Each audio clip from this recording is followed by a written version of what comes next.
നാളെ ഒപ്പിടാമെന്ന് പറഞ്ഞ കരാർ ഇന്നേ ഒപ്പിട്ടതിൻ്റെ സന്തോഷത്തിൽ ലോകം സമാധാനത്തിലേക്ക് പ്രവേശിച്ചിരിക്കുന്ന വാർത്ത പുറത്തു വരുന്ന ഈ ഘട്ടത്തിൽ അതിലേക്ക് വിശദാംശങ്ങളിലേക്ക് കടക്കുന്നതിന് മുമ്പ് വളരെ പ്രധാനപ്പെട്ട യുഎയിലെ ഒരു കാര്യം, എത്രയോ വർഷങ്ങളായി പതിറ്റാണ്ടുകളായി ഷാർജ ദുബായ് റോഡിലെ ട്രാഫിക് എന്നത് നമ്മളെല്ലാവരെയും വലച്ചുകൊണ്ടിരിക്കുന്ന ഒരു കാര്യമാകുമ്പോൾ ഷാർജ ഭരണാധികാരി 750 മില്യൺ ദിർഹം അനുവദിച്ചുകൊണ്ട് ഒരു പുതിയ പദ്ധതിക്ക് നിർണായകമായ ഒരു റോഡ് വികസന പരിപാടിക്ക്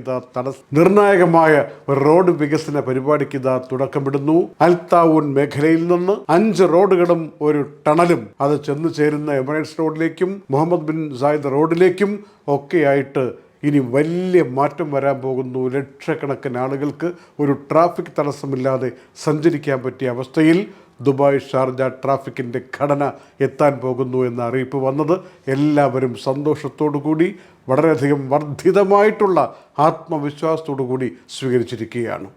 അതുപോലെ തന്നെ പ്രാധാന്യമുള്ള കാര്യം, 15 വയസ്സിൽ താഴെയുള്ള കുട്ടികൾക്ക് ഇപ്പോഴിതാ സോഷ്യൽ മീഡിയ ഉപയോഗിക്കാൻ പാടില്ല എന്ന് UAE നിയമം കൊണ്ടുവരുമ്പോൾ രക്ഷകർത്താക്കളും അധ്യാപകരുമൊക്കെ അതിനെ നല്ല ഹൃദയത്തോടു കൂടി സ്വാഗതം ചെയ്തിരിക്കുന്നു എന്ന വാർത്തയും വരികയാണ്. സമാധാന കരാറിൻ്റെ കാര്യത്തിലേക്ക് വീണ്ടും വരുമ്പോൾ 60 ദിവസം കഴിഞ്ഞ്, അതായത് ജൂൺ 19 വെള്ളിയാഴ്ച ഔപചാരികമായിട്ട് ഈ കൗണ്ട് ഡൗൺ 60 ഡേയ്സ് ആരംഭിക്കുകയാണ്. ഇന്നിപ്പോൾ കരാറിൽ ഒപ്പിട്ടു എന്ന വാർത്ത വന്നു. അമേരിക്കയുടെ പ്രസിഡൻറ്റും ഇറാൻ്റെ പ്രസിഡൻറ്റും ഇത് റിമോട്ടായിട്ടും അല്ലാതെയുമൊക്കെ ഒപ്പിട്ടു. ഫ്രാൻസിൽ വെച്ച് വെർസൈൽസ് എന്ന പാലസിൽ വെച്ച്. അതിനെ തുടർന്ന് നാളെ സ്വിറ്റ്സർലൻഡിൽ വെച്ച് വീണ്ടും യോഗം ചേർന്ന് ഇവർ തമ്മിൽ എന്താണ് 60 ദിവസം കൊണ്ട് നടത്താനിരിക്കുന്ന സമാധാന സംഭാഷണങ്ങൾ എന്നതിനെക്കുറിച്ചൊക്കെ അതിൻ്റെ പ്രാരംഭം കുറിക്കുന്നു എന്നറിയിപ്പ് വരുമ്പോൾ 60 ദിവസം കഴിഞ്ഞിട്ട് ഹോർമൂസിലൂടെ ആരെങ്കിലും കപ്പലുമായി കടന്നു പോയാൽ ടോള് കൊടുക്കേണ്ടി വരും, അതിലേക്ക് തിരിയും എന്ന് ഇറാൻ ആവർത്തിച്ച് വ്യക്തമാക്കിയിരിക്കുന്ന വാർത്ത ഇറാൻ്റെ വിദേശകാര്യ വകുപ്പിൻ്റെ ഭാഗത്തു നിന്ന് പുറത്തു വരികയാണ്. മാത്രമല്ല, ഇതേ വിദേശകാര്യ വകുപ്പ് പറയുന്നത് നാളെ സ്വിറ്റ്സർലൻഡിൽ വളരെ സമാധാനമായിട്ട് ഈ ചർച്ചയൊക്കെ ആരംഭിക്കും എന്ന് തങ്ങൾ കരുതുന്നില്ല, ചെറിയ സംശയമുണ്ട് എന്ന് പോലും പറഞ്ഞിരിക്കുന്നതായി അന്താരാഷ്ട്ര മാധ്യമങ്ങൾ റിപ്പോർട്ട് ചെയ്യുകയാണ്. നിർണായകമായ ഒരു കാര്യം ഇറാൻ്റെ വിദേശകാര്യ വകുപ്പ് പറഞ്ഞിരിക്കുന്നത്, ഇനിയിപ്പോൾ 60 ദിവസം കഴിഞ്ഞിട്ട് വിവിധ ഗൾഫ് രാജ്യങ്ങളുമായി ഒരു സമാധാന ചർച്ച എന്ന മട്ടിൽ ഒരു തുടർ ചർച്ചയ്ക്കുള്ള സാഹചര്യം ഒരുക്കും എന്ന് ഇറാൻ്റെ ഭാഗത്തുനിന്ന് വന്നിരിക്കുന്ന അറിയിപ്പാണ്. വർഷങ്ങളായി ഇറാനെ വരിഞ്ഞു മൂടിക്കൊണ്ടിരുന്ന ഉപരോധം, ഇറാൻ്റെ എണ്ണ ആഗോള മാർക്കറ്റിലേക്ക് പോകാതിരിക്കുന്ന സാഹചര്യം, അത് നാളത്തോടു കൂടി മാറുന്നു എന്നാണ് ഇതിൻ്റെ രത്ന ചുരുക്കമായി നിരീക്ഷകർ പറയുന്നത്.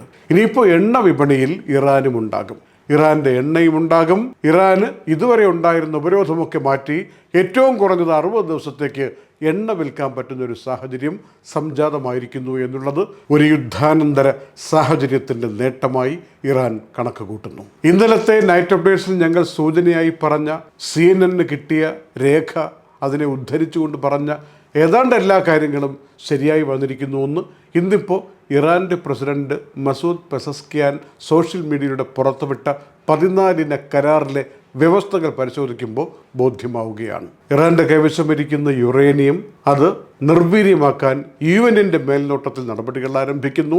ഇന്ധനത്തോടുകൂടി സംഘർഷം അയവ് വന്നിരിക്കുന്നു. യുദ്ധം അവസാനിച്ച പ്രതീതിയിലെത്തിയിരിക്കുന്നു. ഹോർമൂസ് തുറന്നിരിക്കുന്നു. ഉപരോധം അവിടെ നിന്ന് അമേരിക്ക നീക്കം ചെയ്യാൻ തുടങ്ങിയിരിക്കുന്നു. കപ്പലുകൾ കടന്നു പോകുന്നു. 60 ദിവസത്തെ നെഗോഷിയേഷൻ പീരീഡ് എന്ന് പറയുന്ന ഈ 2 മാസത്തെ സമയം നാളെ 19-ാം തീയതി മുതൽ ആരംഭിക്കുന്നു. ഗൾഫ് മിഡിൽ ഈസ്റ്റ് മേഖലയും അമേരിക്കയും ചേർന്ന് ഇറാൻ്റെ പുനരുദ്ധാരണത്തിന് വേണ്ടി എല്ലാ കാര്യങ്ങളും സമഗ്രമായി പുനരാവിഷ്കരിക്കാൻ വേണ്ടി $300 ബില്യൺ കൊടുക്കും എന്ന് പറയുന്നു. അങ്ങനെ ഇന്നലെ സൂചിപ്പിച്ച കാര്യങ്ങൾക്കൊക്കെ ഈ കരാറിൽ തന്നെ ഒരു സ്വീകാര്യത വന്നിരിക്കുന്നു. ആ കരാറാണ് ഒപ്പിട്ടത്, അതാണ് നാളെ മുതൽ പ്രാവർത്തികമാവാൻ പോകുന്നത് എന്നാണ് പറഞ്ഞു കേൾക്കുന്നത്. ഈ കരാറിനെ ആരെങ്കിലും കുറ്റം പറയുന്നുണ്ടെങ്കിൽ അവർ വിഡ്ഢികൾ എന്ന വാക്കാണ് പ്രസിഡന്റ് ട്രംപ് ഇന്ന് പറഞ്ഞിരിക്കുന്നത്. ഒരു വശക്കേട് ഇങ്ങനെ കാണാതെ പോകുന്നത് ശരിയല്ല.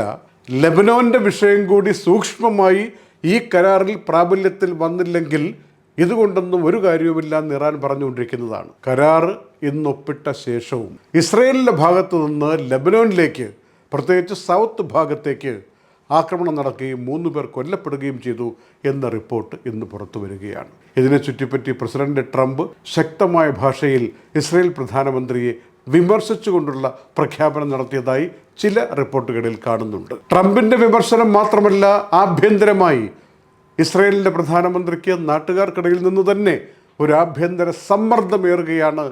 ഭരണരീതികൾ ശരിയല്ല എന്ന മട്ടിൽ ഉള്ള നിലപാടുകളിലേക്ക് ആളുകൾ തിരിയുകയാണ് എന്നും റിപ്പോർട്ടുകൾ വരികയാണ്. ഇസ്രായേൽ പ്രധാനമന്ത്രിയെ ട്രംപ് വിമർശിച്ച കൂട്ടത്തിൽ ഇറാനോട് ഒരു കാര്യം പറഞ്ഞിട്ടുണ്ട്. പറയുന്ന കാര്യങ്ങൾ പ്രാബല്യത്തിൽ കൊണ്ടുവന്നില്ലെങ്കിൽ വീണ്ടും ബോംബിംഗ് നടപടിയുമായി മുന്നോട്ട് പോകാൻ മടിക്കില്ലെന്ന് ട്രംപ് വ്യക്തമാക്കിയിട്ടുണ്ട്. ഏതായാലും കരാർ ഒപ്പിട്ടു എന്ന് രാവിലെ വാർത്ത വരുന്ന സാഹചര്യത്തിൽ അന്താരാഷ്ട്ര എണ്ണ വിപണിയിൽ ഏതാണ്ട് ഒരു ബാരൽ എണ്ണയ്ക്ക് $77 എന്ന മട്ടിലേക്ക് വിലക്കുറവ് പ്രകടമായിട്ടുണ്ട്. ഒരു മാസം കൊണ്ട് ലോകത്തിൻ്റെ എല്ലാ കോണിലും ഈ വിലക്കുറവ് പ്രകടമാവുന്ന വിധത്തിൽ കാര്യങ്ങൾ മാറിമറിയുമെന്ന പ്രതീക്ഷയിൽ ബാക്കി എല്ലാവരും മുന്നോട്ട് പോകവേ, ഇതോടുകൂടിയെങ്കിലും ഫെബ്രുവരി 28 അവസാനിച്ച ആ ഒരു സമാധാനമുണ്ടല്ലോ, അത് വീണ്ടും തളർത്ത് സമാധാന പുരസ്സരം സ്വസ്ഥതയോടുകൂടി പരസ്പര സ്നേഹത്തോടുകൂടി ലോകത്തിന് ജീവിക്കാൻ പറ്റിയ സാഹചര്യം നാളെ മുതൽ ഉണ്ടാകണേ എന്ന പ്രാർത്ഥനയോടുകൂടി ദുബായ് വാർത്തയുടെ നൈറ്റ് അപ്ഡേറ്റ്സ് സമാപിക്കുന്നു. നന്ദി. Night Updates supported by ELL Properties, Kalyan Jewelers, Gentle Park, Best Quality Linen and Cotton, Lulu Supermarket, Hypermarket and Department Store, Fira Foods, Al Nasood Cargo, Gold Star Rent-A-Car, Dr. Asina's Ayurvedic Clinic, Ain Golden Diamonds, Choco World, Partha Signature Abu Shagara Sharjah, ABC Cargo and Courier, Hashim Hypermarket.